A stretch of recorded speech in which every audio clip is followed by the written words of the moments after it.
You are listening to Living Legendary Podcast with Lady Sham and Baby Nigel. Today we have a very special treat for you.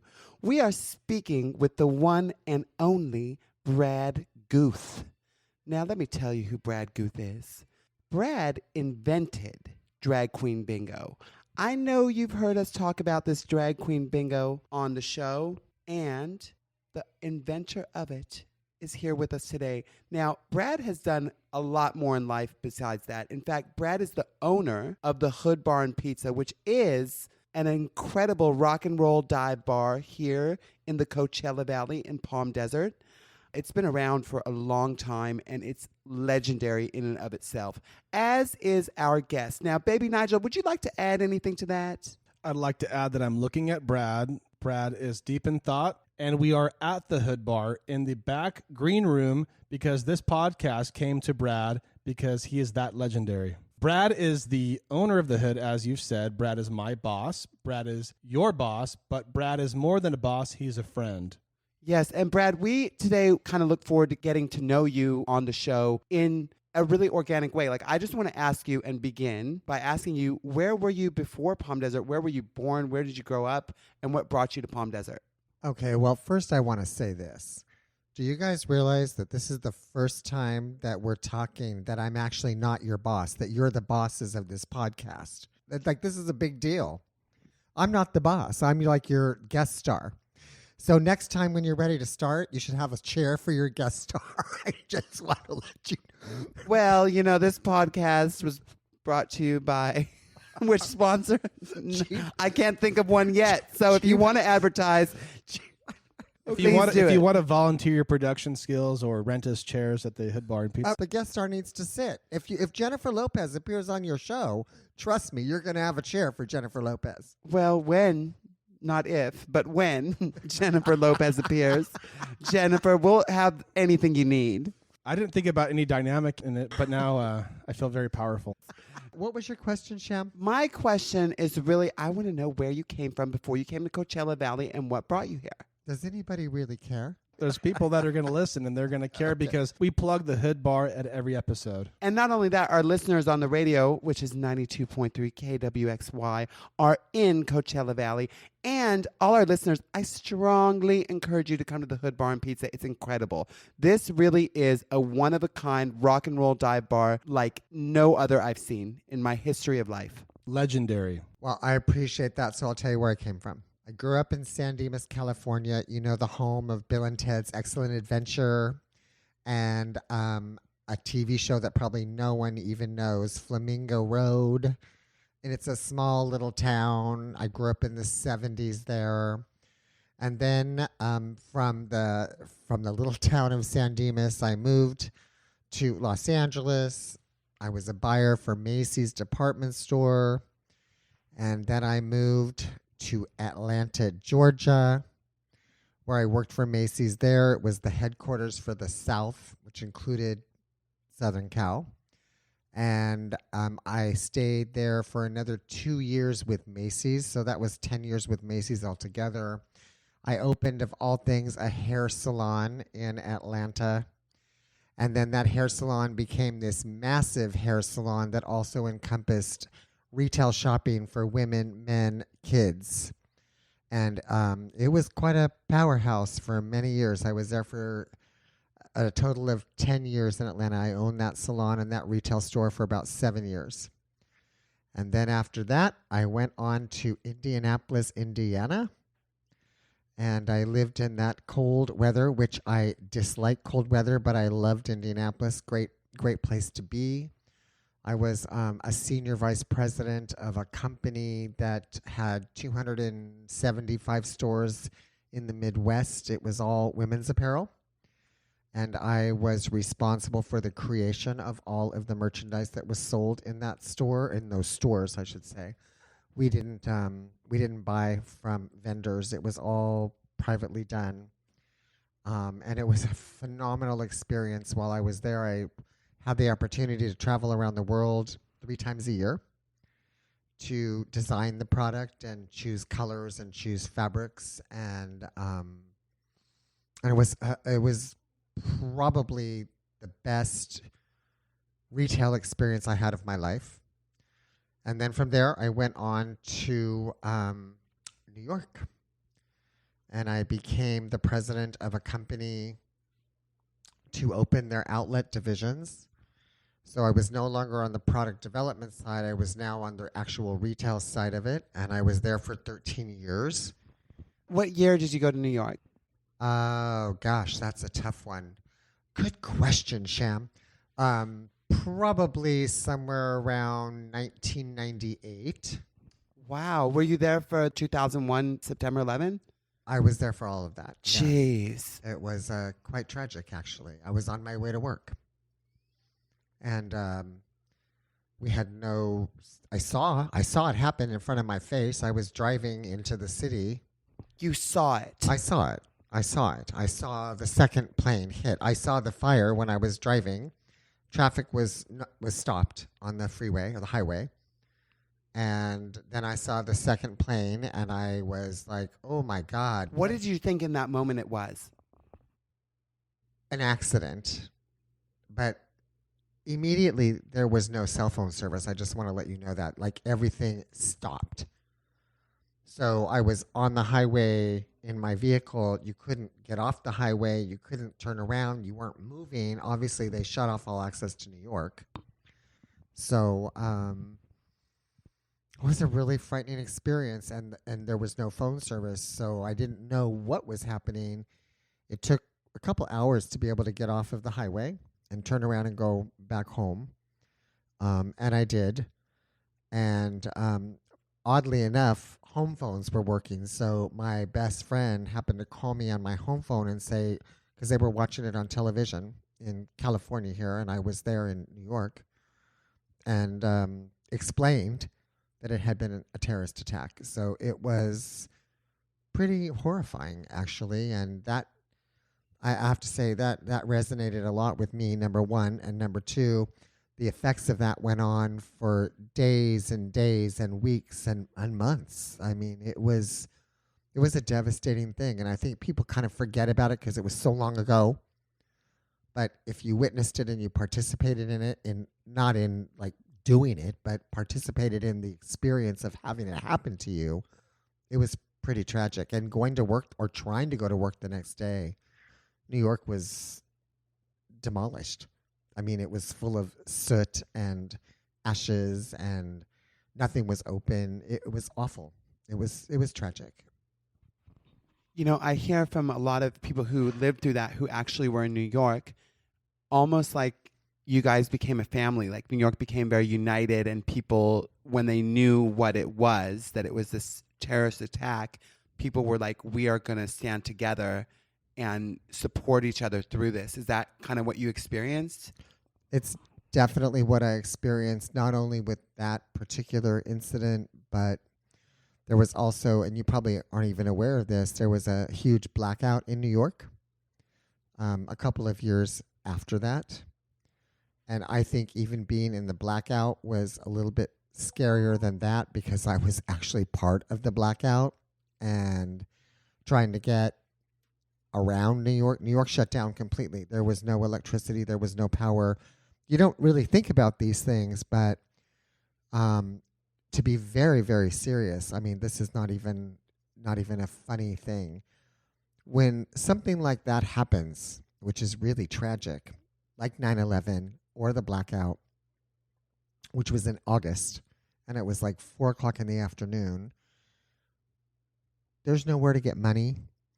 There's nowhere to get transportation to go home. There's no lights in the city. Every business has to shut down. Everything is, and people are panicking in the streets. And people also compared that blackout to what they thought at that point, because nobody could get radio broadcasts or television broadcasts, that it had been another terrorist attack. So the fear amongst all of those people, myself included, was what the heck is happening right now? Because no one knew, and you could get nothing anywhere. It was very frightening. And I was running retail stores at that time. So we had a flagship store in Manhattan that we had customers in. And all of a sudden, all the power went out. And we were on the 13th floor of a building. So trying to get the customers from the 13th floor down to the sidewalk through a fire escape exit, and then the employees after that, and myself last. By then it was dark, and how I was going to get home, I had no idea because there was no transportation. And everything was gridlock on the streets. People were panicking, and it was very scary. But it was, now when I look back, it was a good experience because it taught me how to overcome adversity like that, truthfully. That's an amazing story. I mean, that's to talk to someone that was there. I think that those stories are very important because, as you said, time has passed and people have forgotten how significant 9/11 was. But moving on from that, so how did you go from New York to the West Coast, to California? What was the journey from New York to here? It was quite a journey. It was a super interesting journey, I must say. That was 13 years I worked for that company. And my job was to open stores across the United States, in Canada, and in Puerto Rico to sell their overflow product. And at that point, I had like 10 stores in Las Vegas. And from Las Vegas, we opened stores on the west coast of Canada, 4 of them or 5 of them to be exact. Can you say the name of the company? It wouldn't make a difference because it doesn't exist anymore. But What was it? it was called Eccoci, ECCOCI. Wow. So they went out of business? They did, unfortunately. Okay. So they have stores in Vegas. Is that what brought you to the West? No, we had our flagship store in Manhattan, which I built, 25,000 square foot, 2-story location. Built it from scratch. We took the basement of a building on 55th Street and took over a basement, built out the basement to make it look magnificent. It was about 25,000 square feet. And then we took the 5th floor of that building, which is where our production team had been, but they consolidated and vacated the 5th floor, and we made that like the outlet part of the operation. So all totaled, it was about 30,000 square feet. Multi-million-dollar store. And we had stores in New Jersey, and we had stores in Puerto Rico. But the company was very positioned in Texas and in Georgia and in Chicago. So they didn't want anything in the Midwest, but we still had a lot of product that we needed to get rid of. So they gave me clearance to move to the West and put stores in the West where they didn't have a lot of penetration of customers, and the name wasn't really known. It wasn't known well in Nevada at all, actually. It wasn't known well in California. It certainly wasn't known in Canada. We didn't have stores in Canada. So to open stores in Vegas was simple because we didn't have any of our regular stores to compete with. To open stores in Canada was simple because we didn't do business in Canada. So we opened in Calgary, Alberta, several other places. I think we had 4 or 5 locations there. And therefore, even though my base was in Manhattan, my West Coast hub was in Nevada. And I would have to be in Nevada, Las Vegas, every other week for 7 days. So what brought me to Palm Desert was that my whole family is here. I have kids. I have grandkids. Actually, my first grandchild was just about to be born. And I got tired of staying in hotels over the weekend when I was in Vegas because I would travel from Wednesday through Tuesday. So I proposed to the company, if you buy my flights back and forth to California on the weekends, then there's no hotel involved. There's no me eating out in restaurants involved. I bought a home here.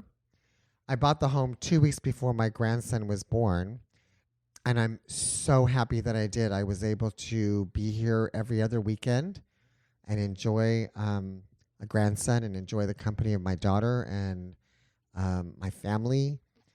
And after 2 wicked, and I do mean wicked, winters in New York, 2 of the worst they've ever had in a row, One, as an example, the last one, where it started snowing in December, and by March there still was no sign of the roadway or the sidewalks. It was just iced over and cold, and I don't like cold weather. And I would take the train to work, so I would have to stand outside waiting for the subway, waiting for the train. I'm like, I'm just going to leave all this behind. It was a career that I had had my entire life, which was retail.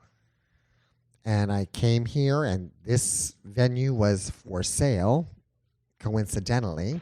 Wait a minute. So you came to Coachella Valley and you saw that the Hood Barn Pizza in Palm Desert was for sale. Yes, and I live right around the corner.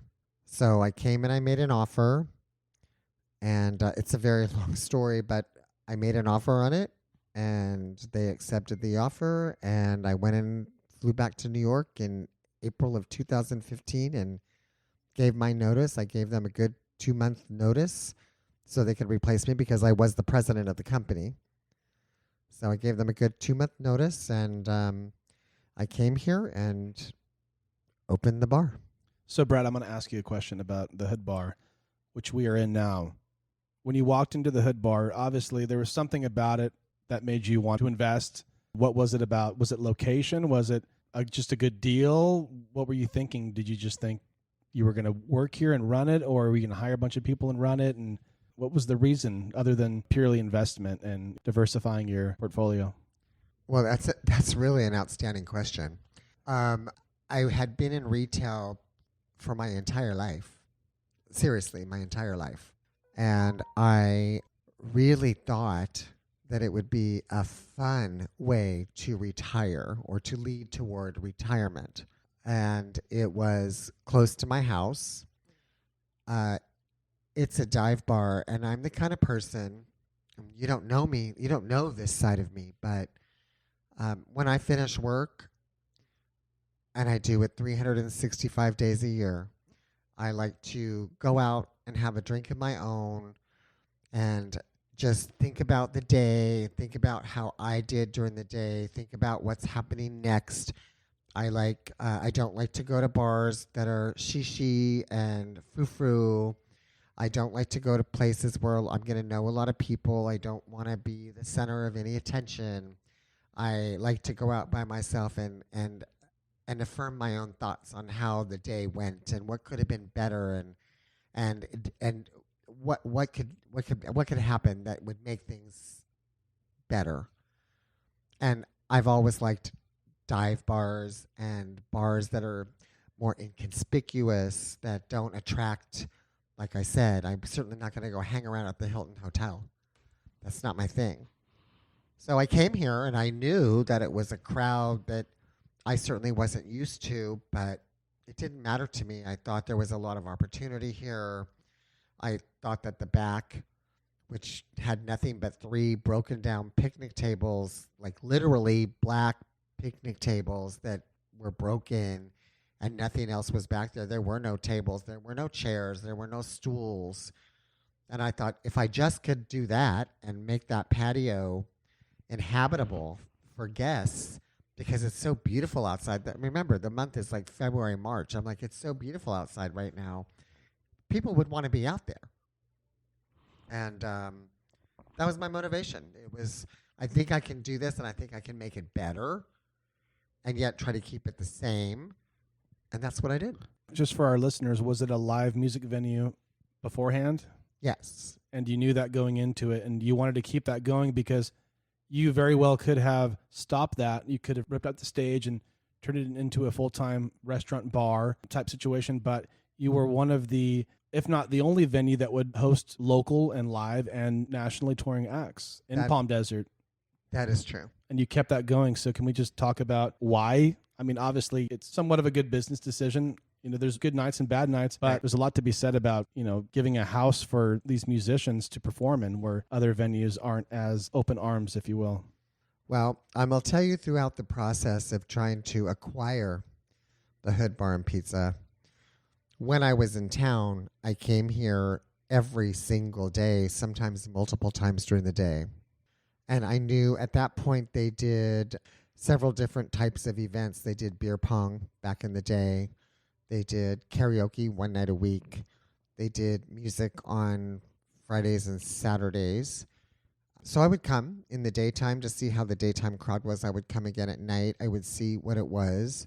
And I don't remember if when you began working here that you recall that every wall in this place was basically black. The ceiling was black. Everything was black. So it was kind of like a dungeon. And that's not my thing either. I wanted to keep the same vibe, but I wanted to change what it looked like, and I wanted to change the aesthetics. I wanted to make it more pleasing to a wider variety of people. I did want to keep the same staff. I did want to keep the same menu. I did want to keep the same entertainment because it is what it was at that point. There was nothing like it here. And I did all of that, whether that be right or wrong. And I'm not going to say now, but I mean, I'm sure there's many things I would have done differently had I known. But I did want to keep it the same. And then we added to that over the course of years, which we can get into later if you wish to. But I added many things to that as I progressed in this for a variety of different reasons. And I discontinued certain things, like beer pong as an example. That ended for a very specific reason. There was game night as well. There was game night. There was beer pong. There was karaoke, as I said to you. There was music 2 nights a week. But not all of those things were successful. They just cost this business a lot of money. And I know people may not want to hear this, but you do have to run it like a business because it is a business. It's not just a place for people to come and drink water and then maybe win, a tab of $50 or $50 in cash for beer pong. It just doesn't work that way. And I don't think I've made a huge amount of changes, but I've certainly made changes, and they're changes I'm comfortable with, and that's the most important thing because I also think they're changes that a lot of guests here are comfortable with. Well, just quickly, one big change was drag queen bingo.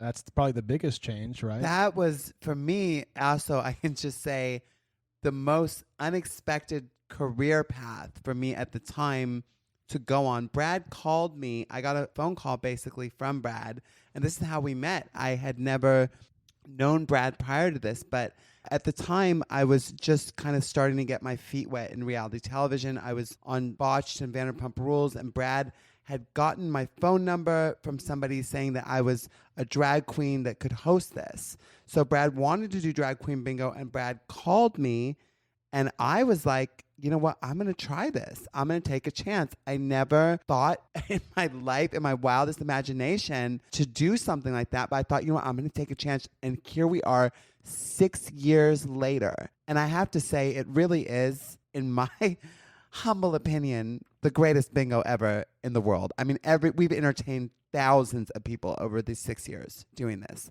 And Brad, by the way, we're like Sonny and Cher. Brad is the producer of Drag Queen But not Bingo. just the producer. Brad is also on stage. If you come on Friday nights, Brad is there on stage with me. We are like Sonny and Cher, okay? It's kind of like a team act. And Brad stepped up to that, which it was like so remarkable because we brought other people, and these other people just couldn't even project their voice. People couldn't hear them. They were like very shy on the microphone. But then I gave Brad the mic, and he was great. So, Brad, I'm just wondering, as unexpected as this was for me, did you ever see yourself as a bingo host?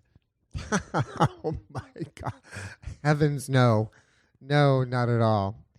I saw a show in West Hollywood where it was a duo. It was a drag queen bingo show where it was a duo who were the hosts, but then they had other drag queens that were also involved in the show. And we had to pay a $20 buy-in to go to the show. And it was quite a line to go into the show. But we did. I paid the $20, and I was watching, and I was kind of seated in the back because it was all host seating, so it wasn't like a bar. It was more like a restaurant. And I was fascinated at the camaraderie between the two hosts. It was really kind of like watching, a daytime television show. They had a great dynamic between the two of them. And then the drag queens were very extravagant and very what you would expect a drag queen necessarily to be. And I thought to myself, and I played the bingo game. I didn't win. And I wasn't really intent to win. I was just watching the show. And I was like, I really want to do this.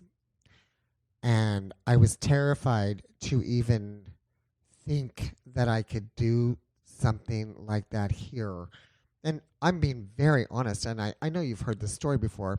You have. Maybe Nigel has not heard it, but honestly, it was one of the biggest business decisions that I would ever have to make because it could either make me or break me. And one of the factors that led up to that is when I first bought this wonderful venue, it was mostly inhabited, customer-wise, by men, rock and rollers, white, and there's nothing wrong with that, but it wasn't a very diverse group of people. And I didn't bartend when I first bought this. I just was kind of here and thought it would run itself. And obviously today that's much different. I bartend, I run it, whether right or wrong, that's what I do. And the first thing I did, just before I made the decision to do Drag Queen Bingo, was to bring a group of women in here. I don't know if you know this story. To bring a group of women in here and actually seat them in this room, which at one point was all black, and to ask them why females don't come here and what it would take for me to get a female customer base. And the answers were so easy. A, you don't sell wine. B, you certainly don't, if you don't sell wine, you don't have wine glasses. C, it's dirty. It's all black, it's dark, and it's scary. Those were, I think, the 6 things that these women said to me. And I will tell you, the next day we had wine and wine glasses, and within probably 30 days, I had the whole place painted so that it's not black anymore. It's the colors that it is. It's neutral, and it's got black trim. It's got the green trim, which we kept because that was the hood logo. All the things I thought were important, not to alienate the current customer base, but to attract women to come here and enjoy the venue because it's a great place to be. It really is, and it's a safe place to be. And it's one of the best locations in Palm Desert. It's right off 111. There's a handful of other bars, but most people that frequent those bars end up at the hood either before or after. And even after shifts, you see a bunch of people in their uniforms enjoying the hood bar. They were already at a bar, and they choose to come to your bar, our bar. Our bar, thank you. And you know that didn't exist before. It was metal was the music, guys were the crowd, and now we kind of serve everybody. But before Drag Queen Bingo even began, it was talking to those women just to try to make women, to find out what it would take to make women feel safe to come here. And certainly the enhancement of the patio was a great thing, and it's not only been expanded once, changed once, but it's been expanded 3 times. It wasn't as large as it is today. It's been expanded 3 times. Half of that patio was reserved for employees only, and there was a fence where only the employees could go behind. But when I made the decision that I wanted to attempt something that was different and something that was unique, because everybody does karaoke, everybody does a band or can do a band, everybody at that point could do beer pong or could do whatever the other thing was that you were, game night. But I wanted to do something different. And when I offered you this opportunity to come and try it with me, there was no certainty that the future of it would go beyond the first night, to be honest. And I did it on a happy hour night so that if customers were in any way, shape, or form offended by the show, at least they would know that they were here and it was a happy hour night, and if they wanted to go outside. And if you remember, I wasn't even the host because you had another co-host. Well, that's why we ended up bringing you, because I needed somebody to sort of bounce off of on stage and somebody that could be heard because, we brought several hosts. It wasn't just one, we had several, and they just couldn't project their voice. And, and then when you did it, you took to it so naturally. But, I'll just tell you, honestly, like, I don't think I've ever said this, but I have to say really thank you from the bottom of my heart, because as a person who is an entertainer, that's, what I do, being live on a stage has made me such a better entertainer, because there is no retake, there is no redo. It's not like television or acting where there's a camera going. You are in the moment. And it forced me to be a much better performer. So thank you for giving me that, first of all. And second of all, I have to say, too, to all our listeners, the only place you can ever see me live is here. I'm exclusive to the Hood. And the reason is the love that I felt from the people that come to our show is just, I can't even put it into words. I stopped to even try to articulate how beautiful it is. But I just have felt that this is such a special thing that I really don't want to go anywhere else. And it is the perfect venue. I'm not this amazing actress. I'm not Angelina Jolie. You know what I mean? I'm not Celine Dion when I sing, okay? People scream for other reasons when I sing. But at the same time, I am hilarious and I'm funny. And this has given me the opportunity and the place and the space where I can do that. So, Brad, I really have to tell you thank you from the bottom of my heart. Well, you're welcome, but I don't think thanks are necessarily in order. I think the show was well received right off the bat. And I can tell you I was able to sleep that night because I was like so grateful that it was well received. And I know, I can see you, Nigel, you want to say something, speak. No, I want you to take myself and Sham and our listeners back to, again, you say you're a bit apprehensive on, this is a big risk, but can you just take us like time travel back 6 years to that very first day? Do you remember walking into the Hood? Do you remember setting it up? Do you remember thinking how it was going to go down? Do you have a memory? Can you recall like that? I do. And okay. Let me ask you a question, because this is what I don't remember. Sure. You weren't the sound guy for that very first show, were you? I don't think so. My memory is... I remember everything. It's been a blur. It was Xavier. And Xavier, if you're listening, you were the sound guy. He was great.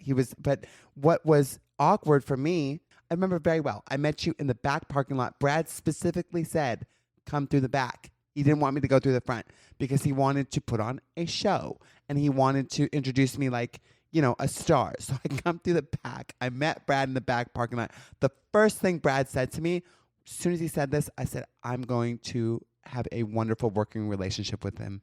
He said, would you like a drink? It was the first thing. So Brad gets me a drink so I can relax. But Brad had one too because I felt like we both needed to relax. And even though I didn't know really what was going on in your head, I could feel your energy was nervous. It was very nervous, and I'm glad that you brought up that point, and you're going to kill me for saying this, but I'm skipping ahead to now. Remembering that very first night like you do, I think we need to take the innocence of that first night sometimes and bring it back to how the show started. Because I'm just saying this, I think we need a refresher, and I think that we need to take the innocence of how that was and what you look like and what you went on that stage with and the dynamic of you on that stage, because I wasn't on that stage. I didn't even go up and introduce you. Well, there wasn't even a stage the first time. It was literally, I remember so well, there was very few people. There was maybe 3 people in the bar. One of them being Kathy, if you're listening, a very beautiful person. Kathy was playing, and she ended up being our grand prize winner. I brought artwork because I wanted to have a grand prize, and I happen to do artwork. To our listeners that don't know, I'm an artist, and you win at the bingo my original artwork. So I brought that with me the very first day. And I remember there was actually, and I've never told you this, I'm going to say it for the first time on the podcast. Brad, if you're not comfortable with this, we'll take it out later. But I just want to be real. There were some guys here that saw me. And as soon as I came out, they said some disparaging things I will not repeat and then left. So I was like, what did I step into? That was kind of like my feeling.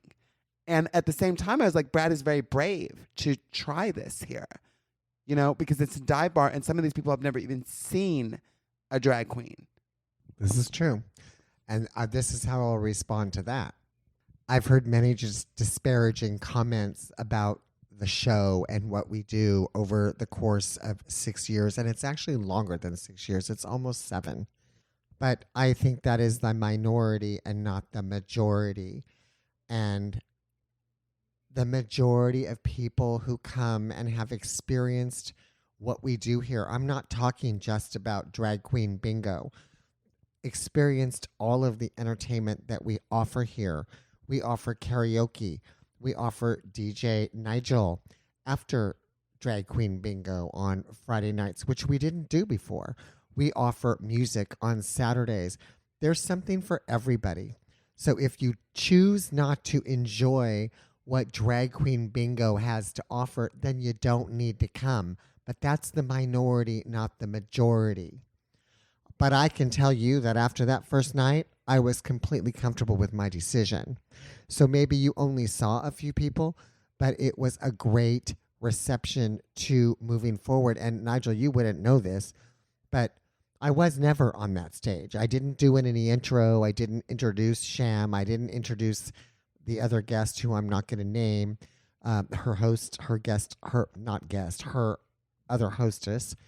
I would stand in the corner by the sound booth and direct them with my hands, like cut, stop it, change course, change direction, change music. I don't know if you remember all of that. I would be like louder, softer, speed it up, slow it down. So it was very choreographed from the beginning.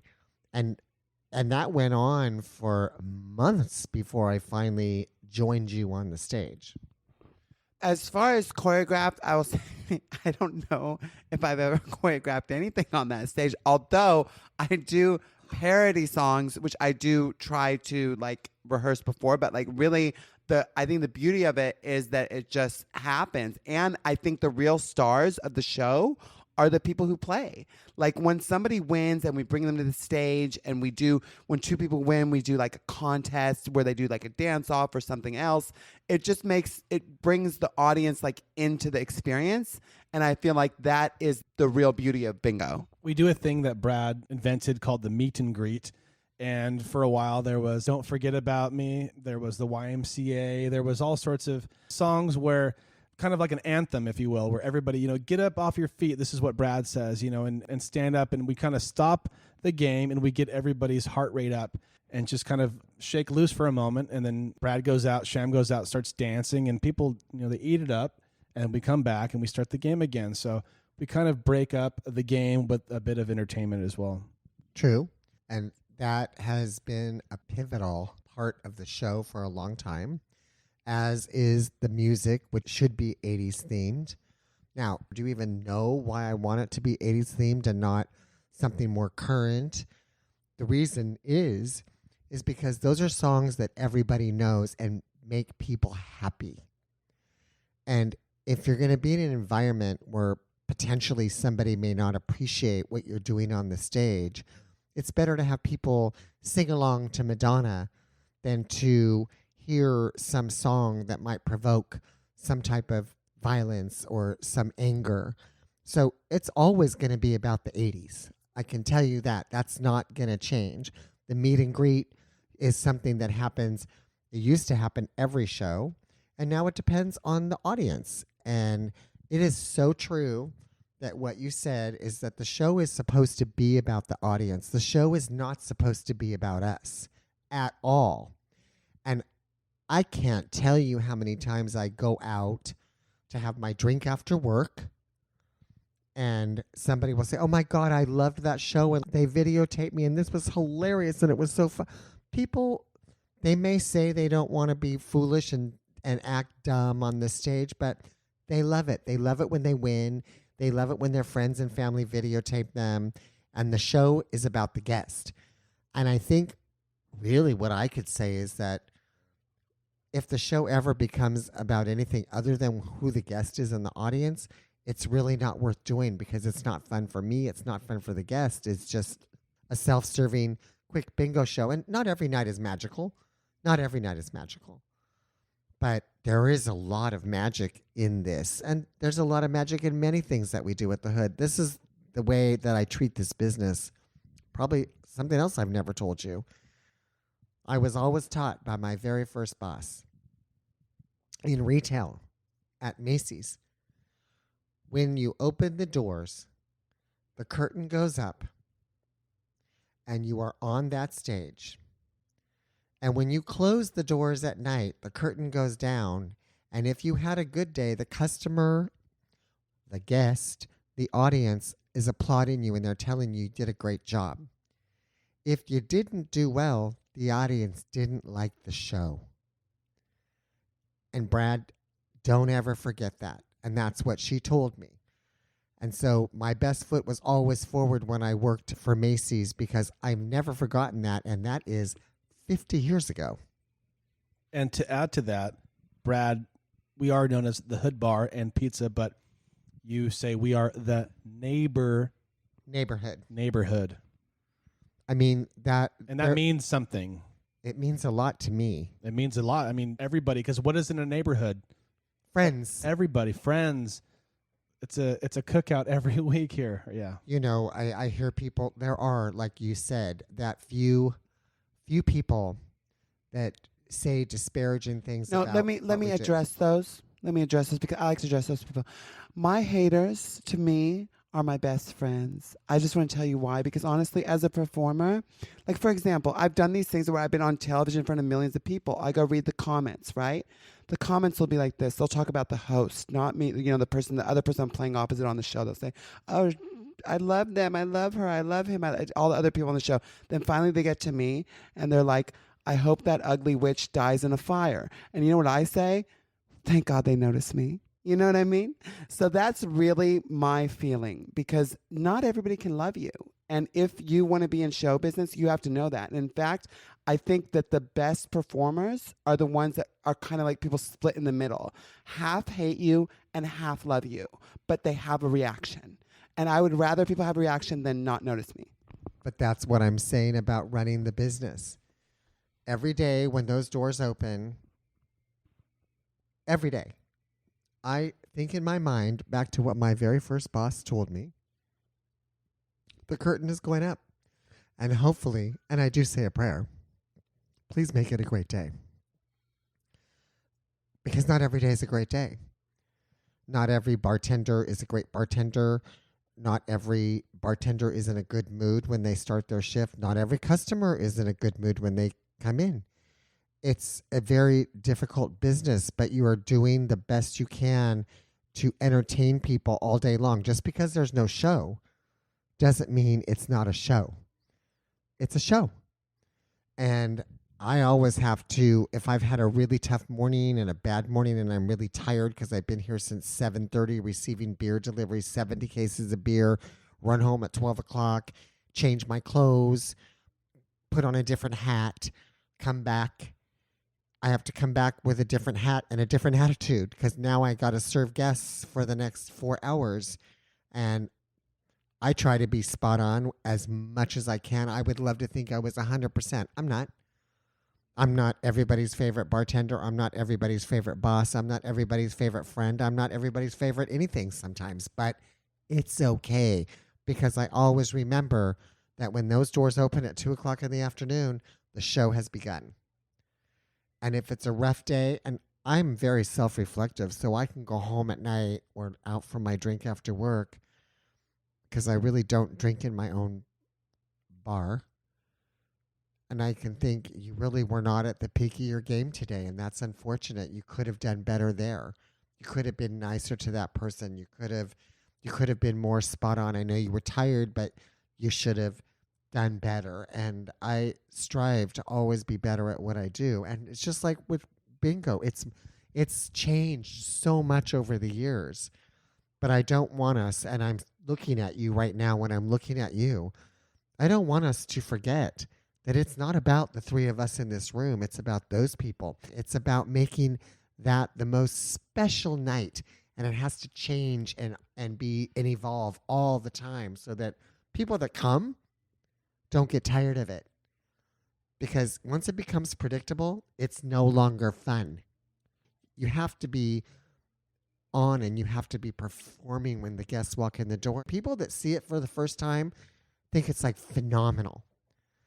And people who've seen it several times, I'm not saying they don't think it's phenomenal. They do, but it becomes predictable. It's like any TV show. And to me, this is like a TV show. Well, I think more than anything, the crowd dictates how the night turns out. Very true. And that really sets the tone of, are we going to have a good night? Are we going to have a bad night? Do we need to try that much harder? You know, let's really get them involved. Let's get the construction workers in the back to do the YMCA. And they end up doing it. For sure, for sure. And you're right, Nigel, you're absolutely right. The crowd really dictates. But the crowd, meaning it can be 4 people or it can be 40 people. And everybody deserves a good show. And I know that I'm guilty myself of not always putting on the best show that I could put on. Some nights are good, and I'm good, and on some nights I'm off. And I think, you know, that's what makes the beauty of this establishment. It's not a corporate establishment. So you can't say you have to follow this script right here. We just kind of shoot from the cuff, right? Yeah, I feel like at this point, at least speaking for myself, I can read your mind or Sham's mind to an extent. Maybe there's other things going on that I don't know, but Nigel, you can just see the way I look at you when I'm pissed off and know. And my favorite thing to do is play your favorite song sometimes. When I know Brad's not having the best night, I know all of your favorite songs, and I hope that helps. Oh my God, I can't even begin to tell you how much that helps me. Because if I come here and it's 7 o'clock and I walk in and I see something that I'm not happy with, whether it's whatever it might be, I'm always happy when I'm at the hood. If I walk in and I see something I'm not happy with, or I'm just tired and I really don't want to do this, I will tell you, you are the best at putting on music that will motivate me so I can like hear the words in my mind and hear my favorite things, and it calms me, and it can totally change my attitude. And I don't know what it's like to be in your shoes. You know, I don't know what it's like to be in your shoes. I'm a generation older than you. So my kids are your ages, and my grandkids are the generation behind that. I don't know what it's like to be in your shoes. I know what it's like to be in my shoes. But you do help me immensely on those nights where I'm not quite there. And I'm willing to admit it, I'm not quite there all the time. And yes, I give you 100% kudos for all that. And again, just going to how you want to keep bettering the show or not make it so stale. We had a conversation maybe 2 weeks ago, and you say, hey, Nigel, let's change up the playlist. Let's make a whole new thing. And so I put together 3 hours of all brand new music, never been played before. And I think you liked every song. Oh, I do. I love it. And I love the fact that we're starting the show with the same song every week before the show actually even starts, as a prelude to the show, so that hopefully people who come week after week after week kind of know, oh, that's the intro. We got to get in there and be ready to play.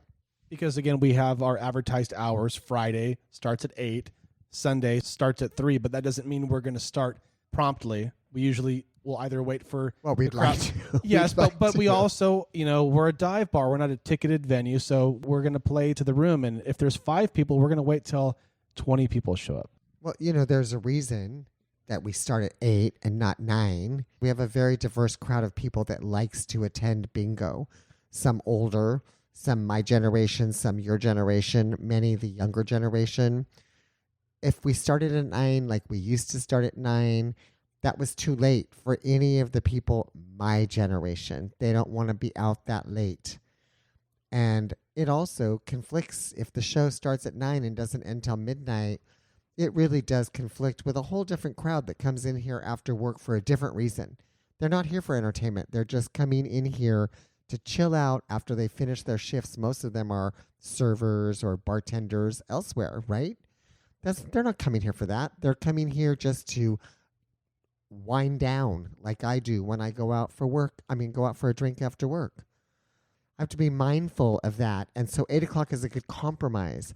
It's a great compromise for people who work in the industry, the hospitality industry and they get off work at 11 or 11:30 and they arrive here at midnight, they don't have to contend with a show or us being loud on the stage. They're listening to music. That's what they like to do.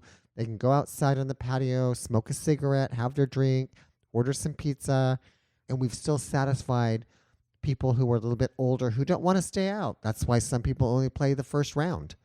They don't want to stay out until 11:30 at night. And that's why we do a daytime show, a happy hour show.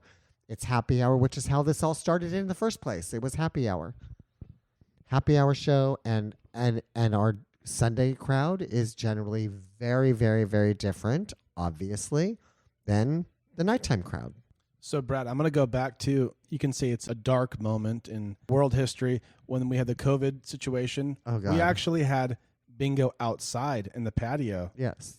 And there was a few places, I think we're one of the very few that could stay open. I know my schedule was, down to the very bare minimum. There was a point in time where we talked on the phone and you told me, we may never have this again. And that just was the reality.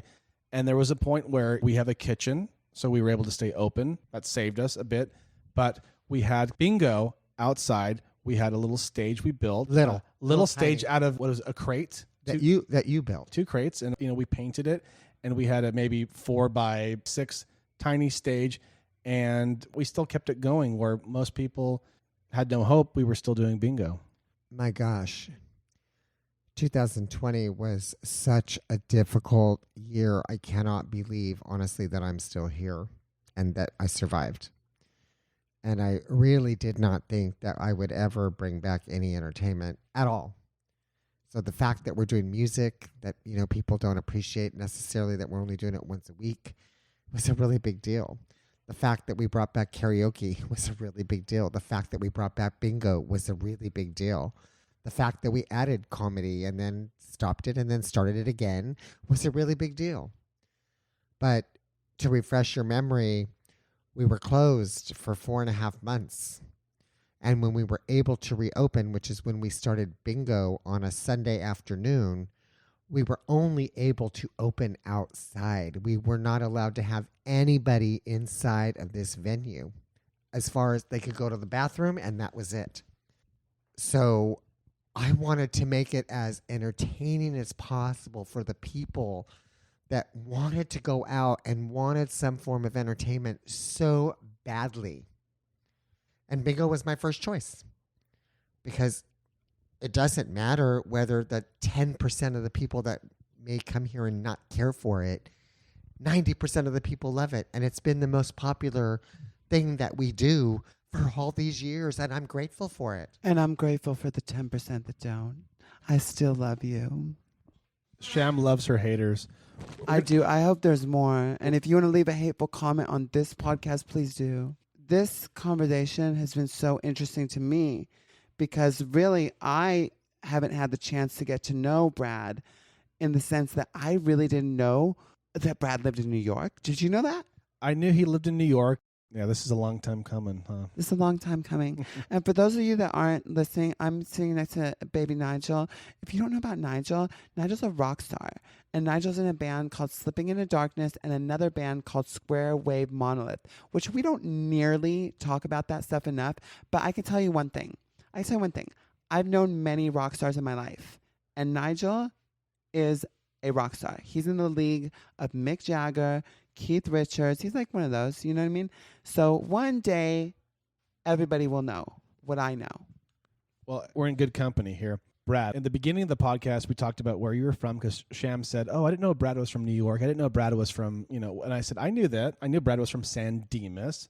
Yes. I knew that, but I didn't know you lived in New York. I mean, I could do the whole podcast asking you about New York. More important than New York, San Dimas, because I lived in San Dimas. I know. And then years and years went by, and I don't know how it got brought up, but we talked about Laverne. My grandma lives in Laverne. My sister lives in Laverne. So, I grew up in a town called Monrovia, and I lived in Laverne and Pasadena. And My dad worked in Pasadena. One day, somehow it got brought up, and we're like, Laverne, San Dimas, what? Like, we've known each other for years, and then up until just recently, we knew that we were neighbors years apart.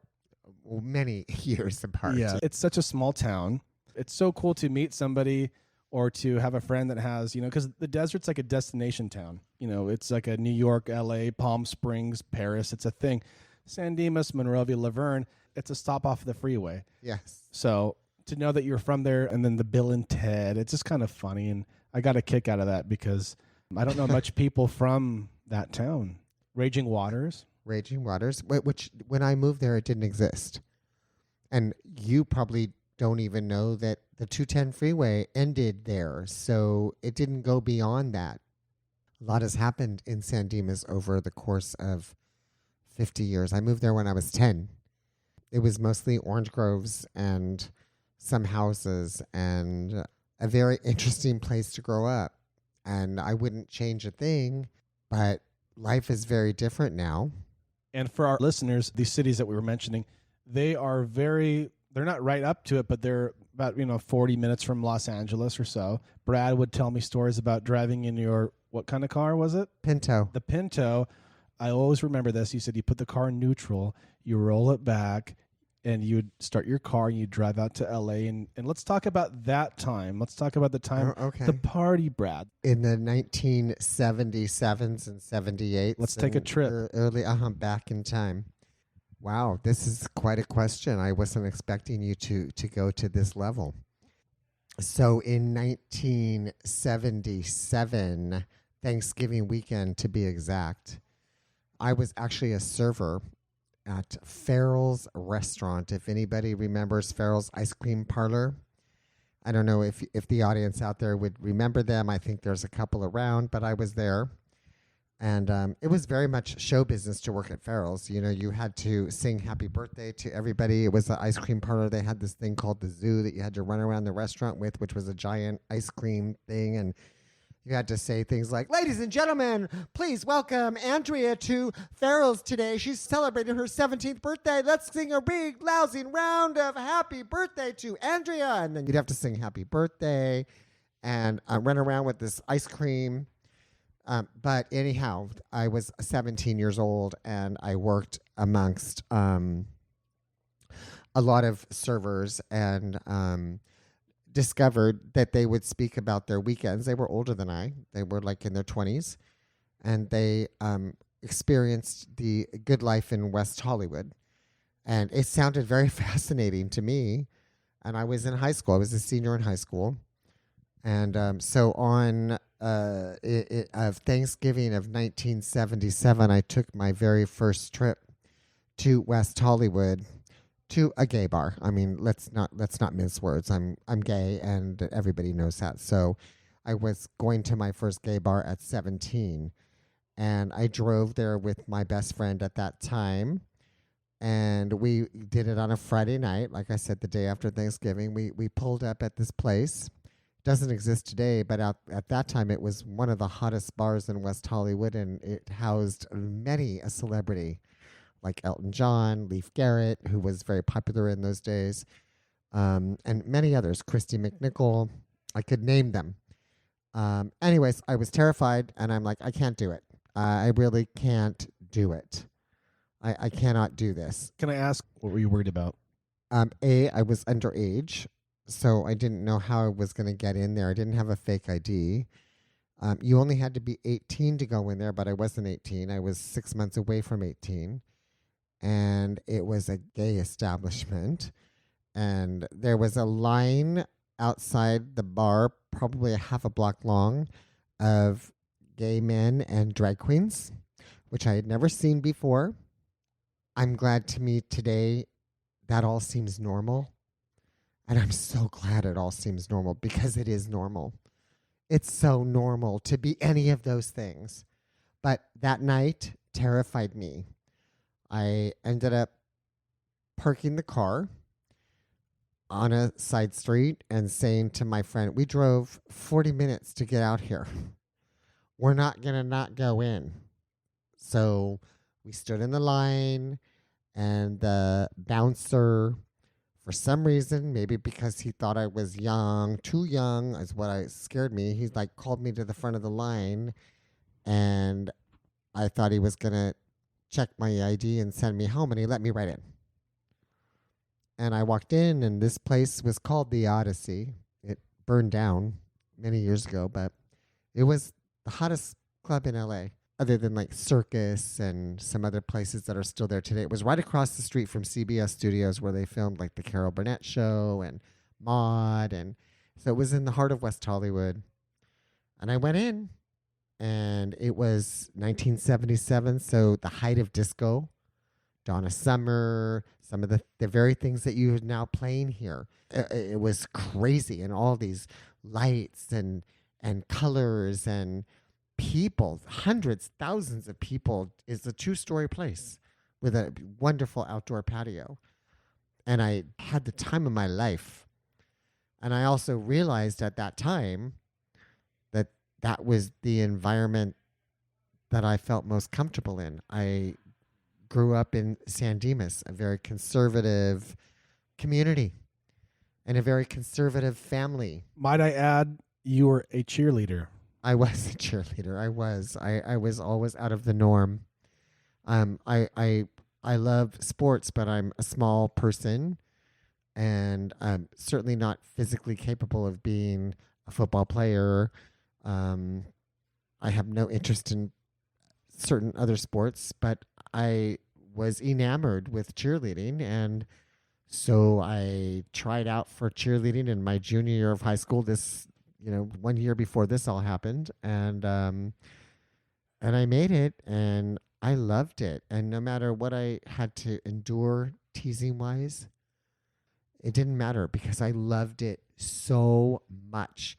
I loved going out in the football field on Friday nights and rooting for my team and cheering and wearing a uniform that I wore so proudly, and became super good friends with all these girls that were on the squad. And then I did it a second year, and yes, I endured a lot. I mean, I endured a lot of teasing, but I think that also made me a super strong person. Like, if I can endure that kind of bullying in high school, which I now realize how vulnerable kids are in high school. I mean, they're kids. They might not think they're kids.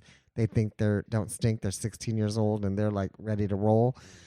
But it's a really traumatic time for any kid or teenager.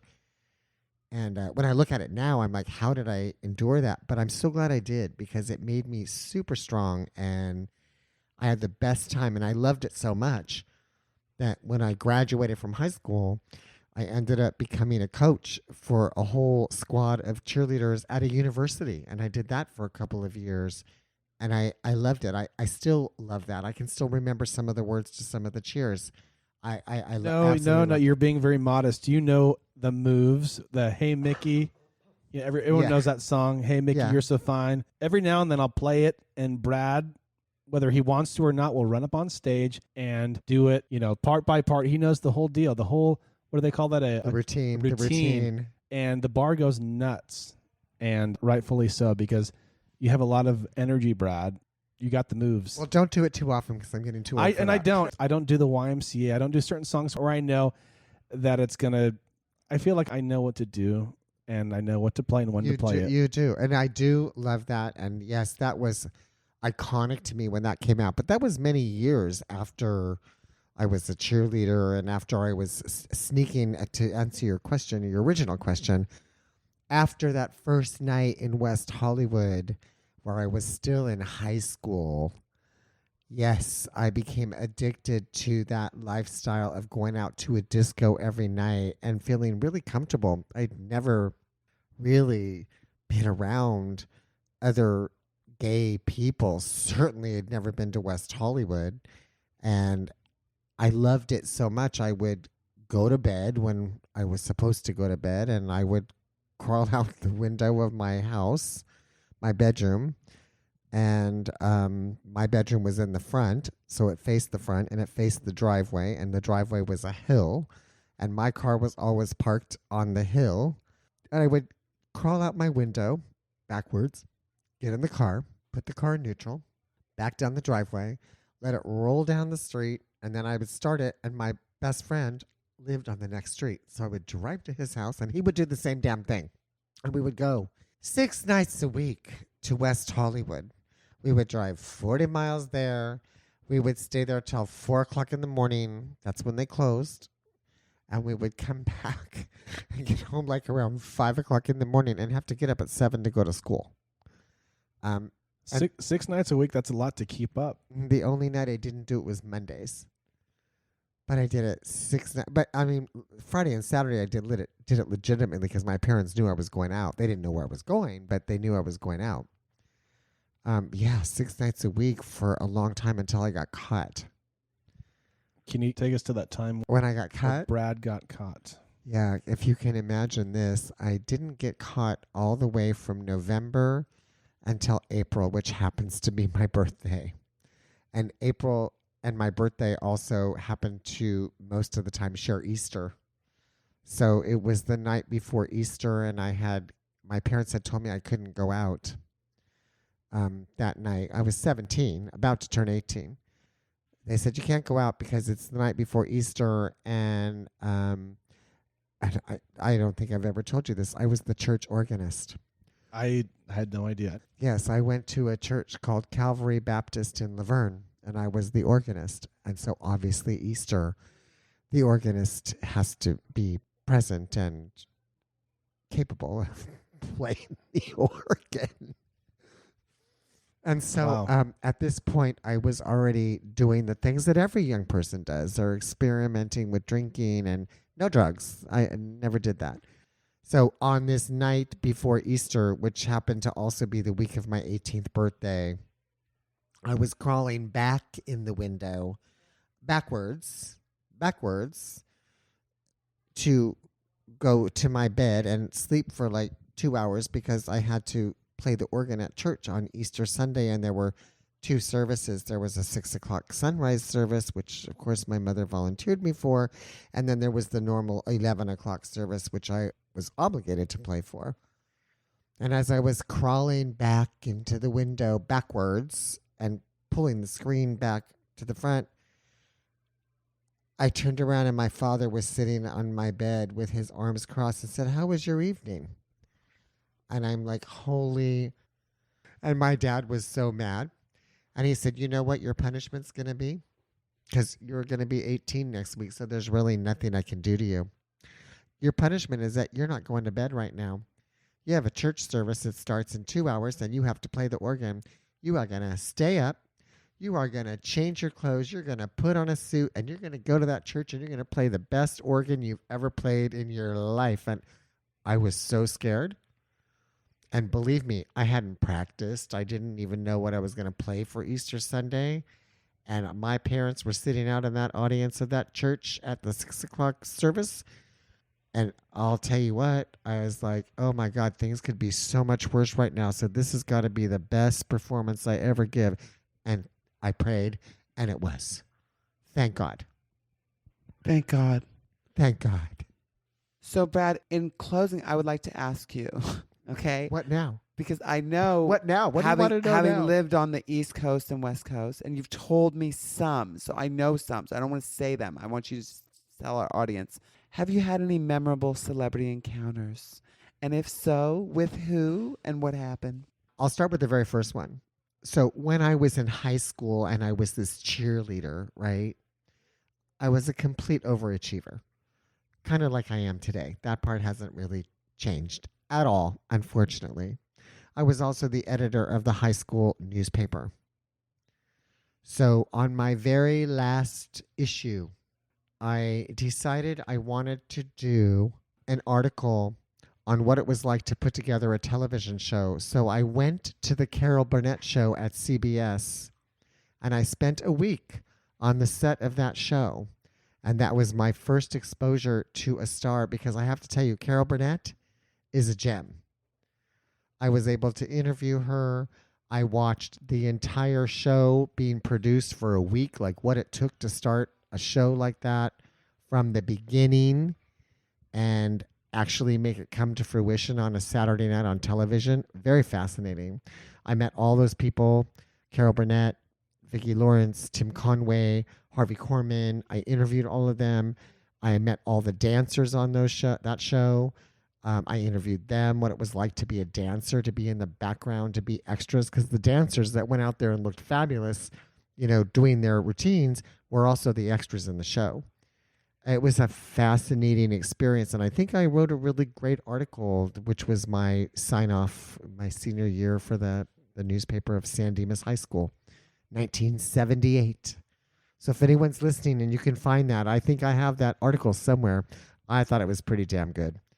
After that, when I was in college and I was preparing my thesis, which I was graduating from the Fashion Institute of Art and Technology to get my degree in merchandising, I wanted to spend a week on the set of General Hospital, which was really hot at that time. It was Luke and Monica and or whoever, Luke and Laura. But I wanted to write about what it was like to be a costume designer for a show that aired every single day of the week. So I spent a week on the set of General Hospital. That was fascinating. Completely different from a primetime Carol Burnett variety show, and several other kind of interesting things like that. But I did one day meet Sarah Jessica Parker, which I always knew I would meet her. I think she's a fantastic actress. She was in Sex and the City at that time, and I had broken up with somebody who I'd been in a relationship with for quite a long time, 7-8 years. And to get myself over the hump of being sad and being single, I started watching Sex and the City, and I found it very therapeutic. And one day I was standing outside in New York, and I was looking down the street, and I'm like, oh my God, that's Sarah Jessica Parker, because her hair was unmistakable. As she got closer and closer to where I was standing, I'm like, that's really Sarah Jessica Parker. And I'm not one to be starstruck, but I was like, that's really Sarah Jessica Parker. And I ran across the street, and I'm like, oh my God, I just want to tell you that, I love you, and you're the best actress. I just went through this breakup. It was devastating to me, and you don't know what you do for people because you're not in my shoes, but you're amazing. And she goes, no, you're amazing. What's your name? I said, my name is Brad. And she goes, Brad, you're amazing. And yeah, there have been others, but those are the most notable ones. Well, the B-52s, you did their hair. Oh, yeah. When I owned that hair salon back in, gosh, what year was that? Like 1989 or 1990. Their song Love Shack had just come out, and they were going on a national tour. And we owned this hair salon, and it was in the heart of Atlanta, downtown, like in Buckhead, which is like the El Paseo of Palm Desert, but much busier and actually truly prominent. And so we attracted quite a few people. We had Prince one day rent out our salon, and that was quite an ordeal. Could only come through the back. Wait a minute. You met Prince? We were not allowed to be in the facility when he and his crew showed up. They were doing his hair, but they chose to do it there. So we closed, and they paid money for us to close. And they came through the back. We opened the back, and we vacated while his crew was there. I mean, they were very nice, and they paid for it. But we also did the B-52s for their preview party in Atlanta. Were they nicer than Prince? Well, we actually integrated with them, and yes, we did their hair, their makeup, and you would not know this about me at all, but I used to be a makeup artist. So we did the hair of, gosh, countless newscasters in Atlanta. Many of them, many, not four, not two, like many of the newscasters and radio hosts for radio shows. One is Vicky Locke. If you're out there, Vicky Locke, in Atlanta land somewhere, this is Brad, and I used to do your makeup and take you from tired to phenomenal, and it was great. Did her wedding. We did a wedding for her at 3 o'clock in the morning and had to make her look like Princess Diana at 3 o'clock in the morning. It was filmed. It was quite the place. Brad, you're the longest guest we've ever had, and we want to thank It's you. very appropriate. Thank you, Brad, for talking to us. Oh my gosh, it was my pleasure. Totally not like I thought it would be. But I have to tell you, it was a pleasure not sitting here like the boss. So it was great. Well, thank you for coming. You've done a great job as a boss, as a friend, as a person in the community that's given a stage to thousands of bands and comedians and performers. Yes, thank you, Brad, for the opportunity and the job. And it really has made me grow as a performer and entertainer. And the bingo has been featured on several television shows.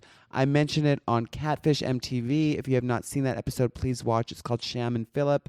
And also I mentioned it on Judge Steve Harvey last season. The episode is called Don't Drag Me Into This, episode 5. You can find it on Hulu. And they actually showed the drag queen bingo on Vivica Fox's show called Face the Truth, which was on ABC. I think you can still find the episode somewhere. But definitely the bingo has been not just a great opportunity, but it's made me grow a lot as an entertainer and performer. So I really love and appreciate you.